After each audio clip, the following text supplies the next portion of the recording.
Bismillahirrahmanirrahim. Assalamualaikum warahmatullahi wabarakatuh. Waalaikumsalam warahmatullahi wabarakatuh.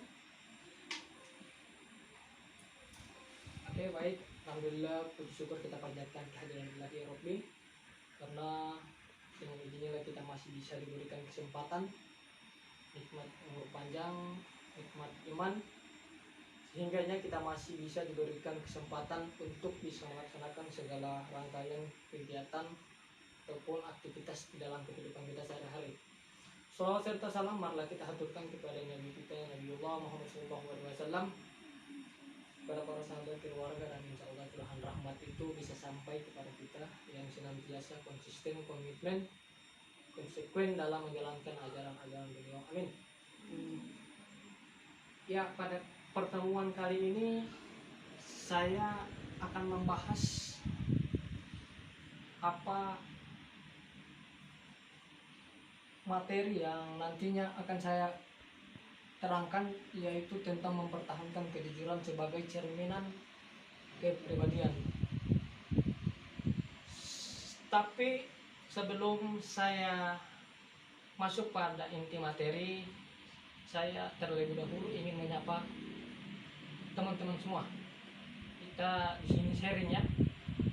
Ya, jadi sebelum itu apa kabar teman-teman semua? Alhamdulillah baik ya. Walaupun sedikit ada beberapa kendala ya, terutama di masa-masa pandemi seperti ini. Ya, jadi sebelum saya memulai pembelajaran pada hari ini,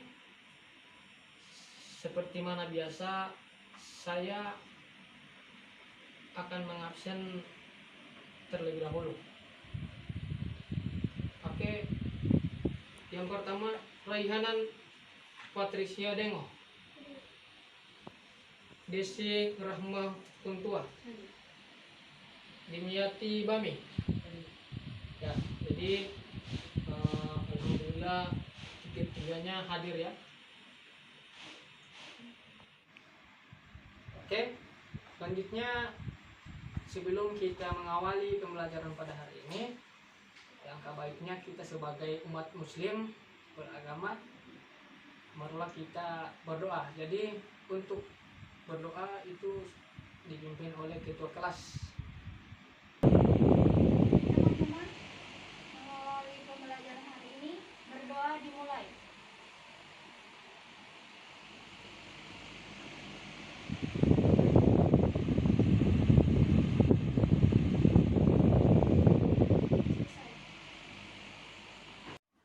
Oke, selanjutnya kita dari kita berdoa, dan alhamdulillah kita sekarang masuk pada inti dari pembelajaran ini ya. Tapi sebelum saya masuk, supaya kita agak rileks, bisa memancing bagaimana konsentrasi kita sebenarnya, ada coba diletakkan dulu yang dipegang.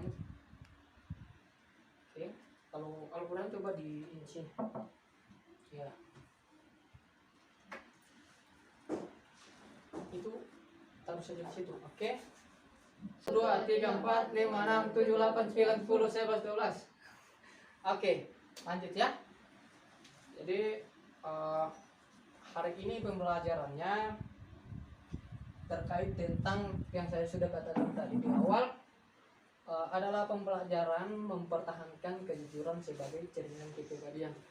Sebelum ini masuk, saya bertanya kepada teman-teman semua. Teman-teman pernah jujur nggak? Satu kali. Jujur menyelamatkan pacar atau orang lain?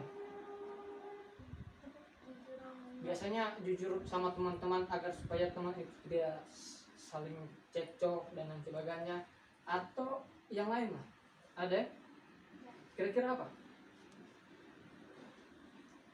Dari tidak sih dulu. Kira-kira apa yang pernah jujur cuma dalam sekali, tidak pernah jujur satu kali dalam hidup ini?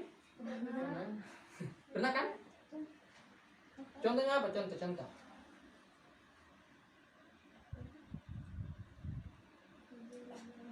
Satu saja.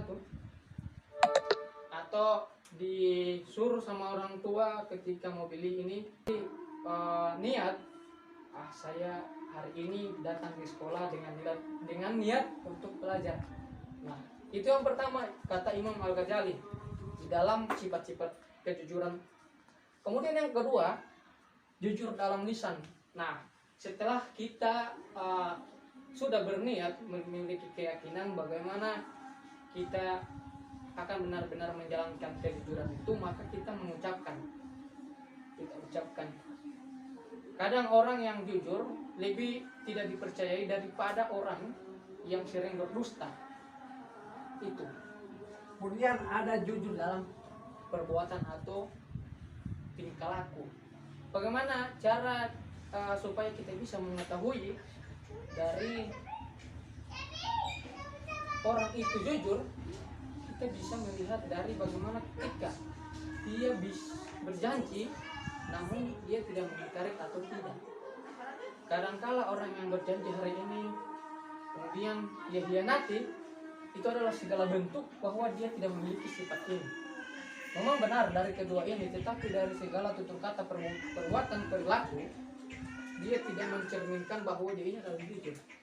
Hari ini saya tidak bisa menjustisi atau mengatakan kalian ini berbohong atau tidak. Kalau secara kejujuran sebagai cerminan kepribadian. Mempertahankan kejujuran sebagai cerminan kepribadian. Sampai di sini kira-kira ada yang belum dipahami oleh teman-teman semua? Oke, dipersilakan. Nama saya Desira Muntua. Saya ingin bertanya bagaimana cara saya untuk menyikapi pedagang yang berlaku curang. Oke, bagus sekali ya pertanyaan dari saudari kita terkait bagaimana menyikapi pedagang yang curang. Baik, di zaman Nabi itu ada kisah seorang sahabat, si pembeli itu lengah terhadap apa yang diberikan oleh si penjual. Jadi kata-kata si pedagang ini mencurang. Dengan cara apa? Unta yang ditawarkan kepada si penjual itu seperti harganya unta yang masih bagus, itu sebanyak 300 dirham. Tetapi hal ini tidak diketahui oleh si pembeli. Sahabat dari Rasulullah SAW yaitu Wasilah bin Iqsa melihat kejanggalan kepada si pedagang ini atau si penjual, bahwasanya kakinya itu terlubang, kemudian dia menghampiri ke si pembeli atau orang-orang yang beriman. Dia mengatakan kepada si pembeli, kembalilah kau, karena kuda yang engkau beli itu tidak sesuai dengan harga karena sudah rusak atau sudah lubang kakinya, dan dia tidak akan bertahan lama ketika kau akan gunakan sebagai kendaraan. Nah, setelah itu si pembeli ini kembali dan menuntut bahwa harga yang ditentukan itu tidak sesuai dengan harga barang yang dibeli. Akhirnya sudah kembali dia turunkan menjadi 100 dirham. Setelah itu si pembeli pergi, tetapi si pedagang itu malah mencaci maki dan memarahi si Wasilah atau sahabat Nabi pada waktu itu. Dia mengatakan dengan halus bahwasanya semoga Allah mengasihimu. Itu sebenarnya ungkapan-ungkapan bagaimana agar supaya tidak tersakiti. Dia pandang bulu, memilih siapa yang nantinya akan dia. Jangan kalian jadi seperti hakim, memilih rakyat yang harus ditindak, kemudian orang-orang elit, orang-orang atas itu kalian tindaki lebih elit dari seperti apa yang mereka ini. Begitu juga cara menindaki pedagang, kita harus lebih baik kita mati karena kita tidak berbuat jujur daripada kita membiarkan kemunafikan orang lain itu, karena yang imbasnya bukan hanya dia tetapi untuk kita sendiri. Jadi seperti itu ya, paham ya? Alladzina amanu taqullah wa kunu ma'as-shodiqin, yang artinya, wahai orang-orang beriman, bertakwalah kepada Allah dan bersamalah kamu orang-orang yang benar. Artinya, kita harus bertakwa kepada Allah, menjauhi segala larangannya dan mengikuti segala perintahnya. Dan kita juga harus bersama orang-orang yang jujur. Sekian, terima kasih. Terima kasih kepada teman-teman semua yang sudah mengikuti seluruh rangkaian pembelajaran pada hari ini. Tadi kita sudah mendengarkan beberapa demonstrasi dari teman-teman semua ya. Ada yang masih sedikit mengetahui tentang isi kandungan dari ayat-ayat yang dimaksud.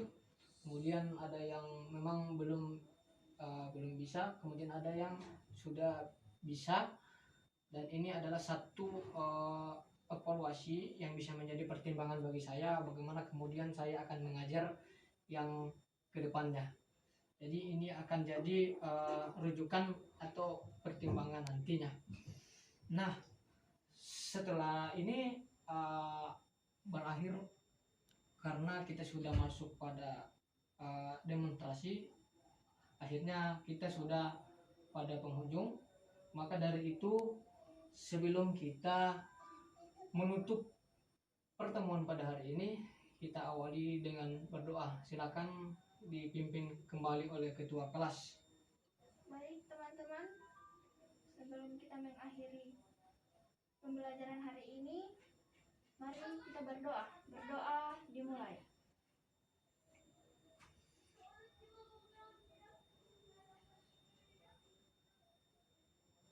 Berdoa selesai. Alhamdulillah, segala puji bagi Allah, kita telah selesai dengan sehat walafiat. Demikian pembelajaran pada hari ini saya cukupkan. Billahi bisabilil haq fastabiqul khairat wallahu muwaffiq ila aqwamit thoriq. Wassalamualaikum warahmatullahi wabarakatuh. Waalaikumsalam warahmatullahi wabarakatuh.